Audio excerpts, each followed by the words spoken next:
Hello friend, आप सबका reasonable study platform पर स्वागत है। आज के इस वीडियो में हम पर्यावरण की परिभाषा, परिस्थिति की परिभाषा, परितंत्र की परिभाषा देखेंगे। इन शब्दों को किस किसने दिया उनके बारे में देखेंगे और हमारे जो परितंत्र के जो पिरामिड है उनके बारे में देखेंगे।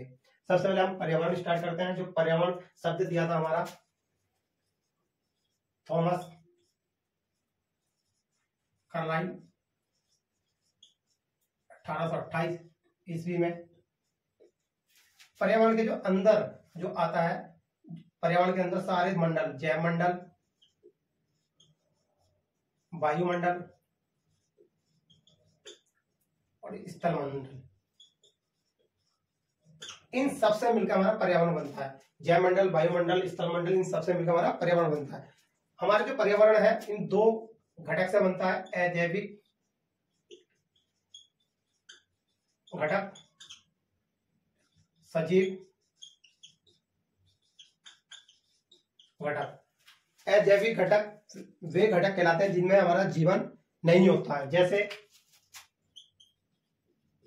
सूर्य का प्रकाश, वायु, सूर्य का प्रकाश और वायु और जल, ये तीनों के दिन हमारे किसमें आते हैं? अजैविक घटक में। सजीव घटक में क्या आएगा हमारा? जैव मंडल। जैव मंडल के अंदर हम सबको पता है इसके अंदर पादप व जीव दोनों को रखा जाता है।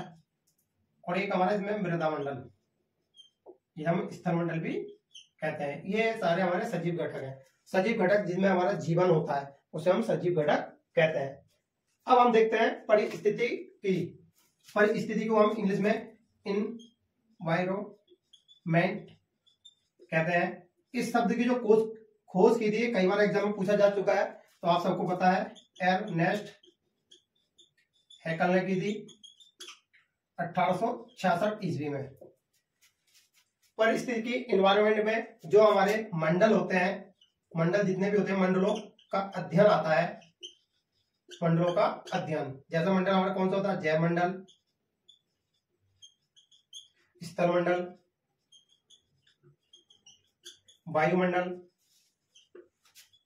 इन सबका जो अध्ययन होता है हमारा, ये हमारा परिस्थितिकी कहलाता है। आपको सीधे सीधे परिभाषा याद रखनी है। जो हमारे एग्जाम में पूछा जाता है, इनकी खोज पूछी जाती है मैक्सिमम, उनकी परिभाषा भी पूछ लेता है एग्जाम में। और हर एग्जाम का फेवरेट सब्जेक्ट हमारा पर्यावरण हो गया। पर्यावरण, एनवायरमेंट से संबंधित सवाल जरूर आते हैं हर एग्जाम में, क्योंकि हमारी इस टाइम हमारे पर्यावरण में बहुत चेंज हो रहे हैं। ग्लोबल वार्मिंग है, ग्रीन हाउस इफेक्ट है, बहुत चीजें, जंगलों में आग लगना, जंगलों की कमी होना, बाढ़ आना, सुनामी आना, ये सारा इसी से संबंधित है। तो ये टॉपिक हर एग्जाम के लिए बहुत महत्वपूर्ण है। अब परितंत्र देखते हैं। परितंत्र को हम एक नाम से जानते हैं, इसे कहते हैं प्रकृति या प्रकृति की क्रियात्मक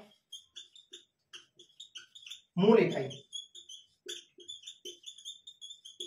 मतलब इसे हम प्रकृति की क्रियात्मक मूल इकाई कह देंगे। सबसे छोटी इकाई जो हमारी हर मंडलों के अंदर छोटी छोटी, जैसा जैव मंडल, जैव मंडल के अंदर बहुत छोटी छोटी क्रियात्मक इकाई है, जैसे हमारा वृक्षीय परितंत्र, जलीय परितंत्र, स्थलीय परितंत्र। ये हमारा जो परितंत्र होता है, जैविक अजैविक से मिला हुआ एक परिवेश या समुदाय होता है, जो अपने क्षेत्र में विकसित रहता है। जैसा तालाब का हमारा जो एक परितंत्र है, वो तालाब के अंदर का परितंत्र कहलाता है। उस टाइप के जो हमारे जितने भी छोटे छोटे हमारे इकोसिस्टम होंगे, वो सारे परितंत्र कहलाते हैं। परितंत्र से मिलकर मंडल बनते हैं। मंडलों का अध्ययन परिस्थितिकी कहलाता है, और परिस्थिति का सारा समूह क्या कहलाता है? हमारा पर्यावरण कहलाता है। ये चैन है। परितंत्र का जो शब्द हमें दिया था ऑर्थर ऑन्सले 1935। तो साथियों, हमने तीनों परिभाषा है, तीनों के खोज करता उनके स्थान आपको समझाते हैं। हमारे जितने भी, चाहे यूपीएससी हो, यूपी पीसीएस हो और हमारे एसएससी हो, जितने भी एग्जाम है इनके बारे में जरूर पूछता है। इन्हें गौर से ध्यान दें। जो हमारे आने वाले रेलवे के एग्जाम उनमें भी बहुत इंपॉर्टेंट सब्जेक्ट है। हम परितंत्र के दो उदाहरण देखेंगे, परितंत्र और वृक्षीय परितंत्र। ये एक दूसरे का अपोजिट बनते हैं, इसलिए हमने इन्हें ले लिया है। इसमें हमें सीखने के लिए ये जो हमारे पिरामिड है, ऊपर वाला जो हमारा सीधा पिरामिड और जो हमारा नीचे वाला है इसे उल्टा पिरामिड कहते हैं। हम स्थलीय परितंत्र को देखते हैं। इसमें क्या होता है, हमारा जो आधार होगा, जो आधार है हमारा बड़ा, आधार हमारा इसमें बड़ा होगा, शीर्ष छोटा होगा। तो ये सीधा पिरामिड में हमेशा याद रखना, आधार बड़ा होगा, शीर्ष छोटा होगा। इसे साबित वृक्षीय परितंत्र में देखते हैं। उल्टा पिरामिड में जो शीर्ष होगा वो चौड़ा होगा, आधार छोटा होगा। इसके अपोजिट है। पहले वाले को हम समझते हैं स्थलीय परितंत्र को। यदि हमारे इसमें प्राथमिक उत्पादकता वाले पेड़ पौधे 1 लाख है, तो इस पे तृतीय उपभोक्ता जैसे गाय बकरी जो है हमारे, जिस पर जो डिपेंड करते हैं, वो 10,000 होने चाहिए। और द्वितीय उपभोक्ता जो इनका भक्षण करते हैं वो हमारे 5,000 होने चाहिए, 5,000 होने चाहिए। और इनके ऊपर जो हमारे प्राथमिक उपभोक्ता होते हैं वो 1,000 होने चाहिए। ये रेशियो है हमारे स्थलीय परितंत्र का। अब वृक्षीय परितंत्र को देखते हैं हम। इसमें उल्टे से स्टार्ट होता है हमारा। इसमें शीर्ष पे देखो हमारा जो आधार, शीर्ष पे हमारे कीट है और आधार पे हमारा वृक्ष है। तो इसे हम पढ़ते हैं। इसमें कीट सबसे ज्यादा होते हैं, शीर्ष पे अनेक कीट होते हैं।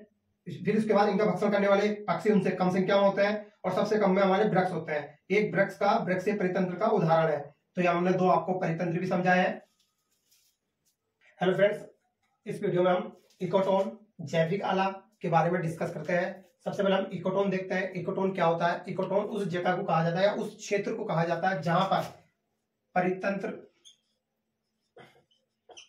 फर्स्ट परितंत्र सेकंड का मिलन क्षेत्र होता है। मतलब आपको याद रखना है कि एक परितंत्र यह है, एक परितंत्र यह है, इन दोनों का मिलन क्षेत्र जो होगा उसे हम इकोटोन कहेंगे। ये कई बार एग्जाम में पूछा गया कि इकोटोन किसे कहा जाता है? 2 परितंत्रों का मिलन बिंदु इकोटोन का कहते हैं। जैविक आला, जैविक आला उसे कहा जाता है जहां पर एक जीव का समुदाय हो, मतलब एक जीव का परितंत्र हो, जहां पर कोई प्रतिस्पर्धा ना हो, मतलब कोई अन्य जीव ना हो। जैसे आप एक विचार कीजिए, एक घास स्थल में सिर्फ हमारे गाय भैंस चल रही है, तो वहां पर सिर्फ गाय प्रजाति की एक ही जीव है, इसमें कोई अन्य जीव नहीं होगा, तो उन जीवों को किसी से प्रतिस्पर्धा नहीं मिलेगी। जीव अपने वहां पर जैविक रासायनिक सारी क्रिया पूरी कर पाएंगे क्योंकि अन्य जीव वहां पर नहीं होगा। तो दोस्तों आगे बढ़ते हम एक महत्वपूर्ण टॉपिक पढ़ेंगे, ऊर्जा पिरामिड। इससे सवाल कई बार पूछे गए हमारे एग्जामों में। सूर्य पारिस्थितिक तंत्र का एकमात्र ऊर्जा स्रोत है।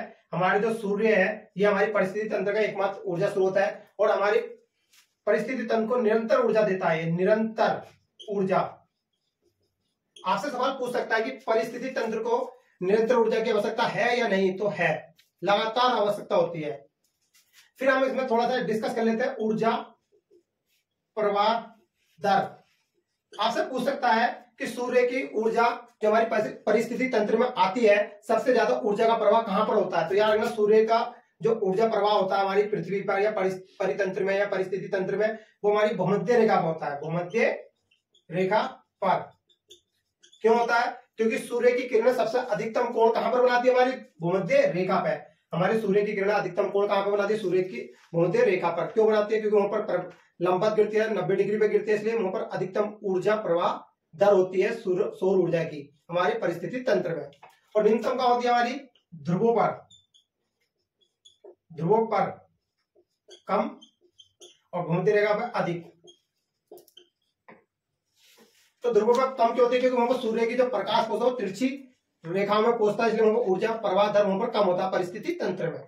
तो दोस्तों अब हमने एक डायग्राम बना रखा है ऊर्जा पिरामिड। ऊर्जा पिरामिड के बारे में देखते हैं। हमारा सूर्य जब हमारा परितंत्र में पड़ता है या परिस्थिति तंत्र में सूर्य सौर ऊर्जा आती है, तो लगभग 50% विकिरण हमारा आता है। जो 50% में जो हमारे पेड़ पौधे होते हैं सिर्फ सूर्य के प्रकाश का उपयोग कर पाते हैं 2 से 10%। हमारे जो पेड़ पौधे होते हैं मैक्सिमम 10% तक ऊर्जा का उपयोग कर पाते हैं, जो सौर ऊर्जा हमारे धरती पर आती है सूर्य से निकलकर। 10% सिर्फ, वो भी किस क्रिया में उपयोग करते हैं? प्रकाश संश्लेषण में। पूछा हुआ सवाल है ये कई बार एग्जामों में कि पेड़ पौधे हमारे पादप सूर्य की कितनी ऊर्जा का उपयोग कर पाते हैं? तो 10%। अब हम इसका स्ट्रक्चर देखते हैं। उत्पादक हमारी सूर्य ऊर्जा को 10% उपयोग करके प्रोडक्ट बनाएंगे। हमारे उसे कौन खाना स्टार्ट करता है? तो यहां से हमारा जब ये ऊष्मा निकल के प्राथमिक उपभोक्ता में जाएगी, जो हमारी गाय बकरियां जो हमारे पेड़ पौधों के पत्ते खाती है उससे इसमें जाएगी, तो ऊष्मा का ह्रास होगा।